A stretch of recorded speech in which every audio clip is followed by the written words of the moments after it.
Hello, hi, good evening everyone. I hope all are fine and doing well. So, last couple of shorts में मैंने आपसे discuss किया था कुछ important fill-ups and today in this video I am going to share you the answer of these fill-ups and ध्यान रखिएगा ये जो fill-ups मैं आपके साथ शेयर कर रहा हूँ these are important for all the competitive exams including your entrance exams also जहाँ पे English पूछी जाती है जनरल इंग्लिश जिसको बोलते हैं तो वहाँ पे फिलअप्स के क्वेश्चन आते हैं और फिलअप्स ही एक ऐसा एरिया है जहाँ पे आप ना गारंटी के साथ नेगेटिव मार्किंग का जो एरिया होता है उसको और भी कम करने की कोशिश कर सकते हैं और means you can go with exact answer. So let's try to discuss those questions, whatever I have discussed over the shorts, and I will tell you the techniques also that you know how can you actually, and I have added questions from mainly from previous exams, तो आप उससे relate कर सकते हैं और अपना answer बना सकते हैं. ठीक है, तो चलिए आगे बताता हूँ आपको इनके क्या है. दूसरा आपने थोड़ा ध्यान रखना है कि ये जो फिलअप्स वाला जो एरिया होता है this is something you know that crucial also sometime you आपको लगता है कि और आपके जो स्कूल के जो आपने जो ट्रिक्स सीखे होते हैं या स्कूल का जो सिस्टम होता है वो ऐसे एग्जाम्स में या कंपेटिटिव एग्जाम में बहुत कम आता है. तो ये जो वीडियो है ये कंपैटिबल है आपका सभी स्टेट लेवल के एग्जाम के लिए, सभी सेंट्रल एग्जाम के लिए या फिर कोई एंट्रेंस एग्जाम है किसी प्रेस्टिजियस कॉलेजेस एंड यूनिवर्सिटीज का, राइट. तो level of difficulty may very, that is another case. तो फिलहाल इसको मैं एक कॉमन वीडियो मान के चल रहा हूँ सभी के लिए. तो इसमें देखिए आप पहला ब्लैंक है ही इज ब्लैंक MLA. ठीक है, तो यहाँ पे ये मैंने काफी बार बताया भी है लेकिन जिसको नहीं पता तो सबसे पहले आपको यही चीज देखनी है जब भी यहाँ पे आपको स्कूल टाइम वाला सिस्टम अप्लाई नहीं करना है. What you need to use here you need to see that okay MLA is an acronym. So whenever there is an acronym in a sentence, you are supposed to use and before that. So he is blank MLA. The article and should come here. So answer should be and. फिर अगला question देखिए आप. I have met him blank year ago. Now there are two cases to solve this question. Mostly लोग क्या करेंगे यहाँ पे N पे जाएंगे क्योंकि जो कि गलत आंसर है. क्यों गलत है मैं बताता हूँ आपको. ये ईयर अगो ई साउंड नहीं है, ईयर अगो साउंड है which is actually a diphthong which is not a pure vowel.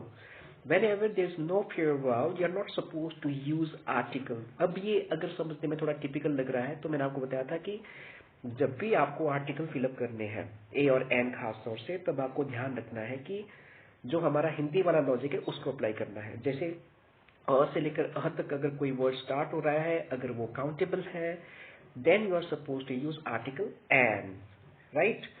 लेकिन री के अलावा, लेकिन उसके अलावा अगर साउंड है आपका क से लेकर य के बीच का तो उसमें से आपको फिलअप करना है आर्टिकल अ, राइट. ठीक है, राइट. तो अब ईयर, तो यहाँ पे देखना आपने य साउंड आता है तो यहाँ पे आप लगाइए अ. ठीक है, I have met him a year ago, तो आंसर शुड बी अ. इस ब्लैंक में गाइज ये पूछा भी गया है काफी सारे एग्जाम में just because of the sound is here, it's not a pure vowel sound. Alright, okay आगे चलते हैं. He has lost blank year in blank accident. तो यहाँ पे देखो आप ऊपर वाले में क्या था ईयर, ठीक है, नीचे वाले में ईयर, दोनों में डिफरेंस है, राइट. तो इसीलिए नीचे नीचे क्या होगा आपका an year in an accident. तो दोनों में फर्क है, एक में ईयर है एक में ईयर है. अगर आप ढंग से you might not be able to understand me completely but if you pronounce these words clearly, if you go to Google and hear the pronunciation of both of them, it is little different, right. okay, तो अब आगे देखिए आप. his father blank in sugar deals in आएगा, deals with आएगा या deals at आएगा.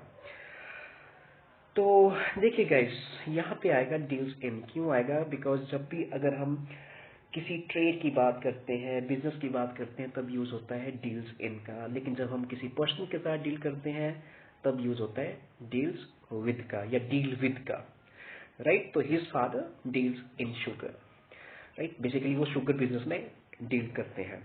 तो either of these roads blank to the town.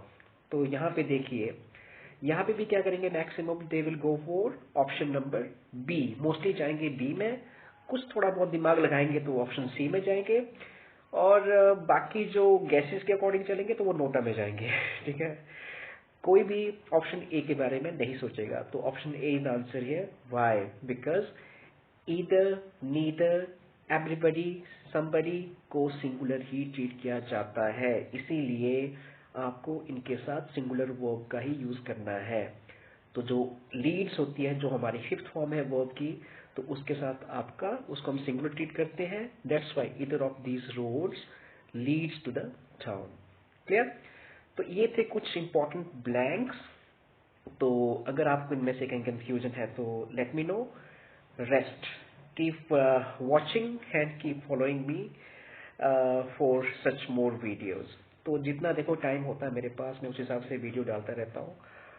Rest, the schedule is a little bit busy, so whenever I get time I will be keep uploading the things over here. Rest, thank you so much for watching, thanks for staying always there, and thanks for supporting. Thank you so much guys.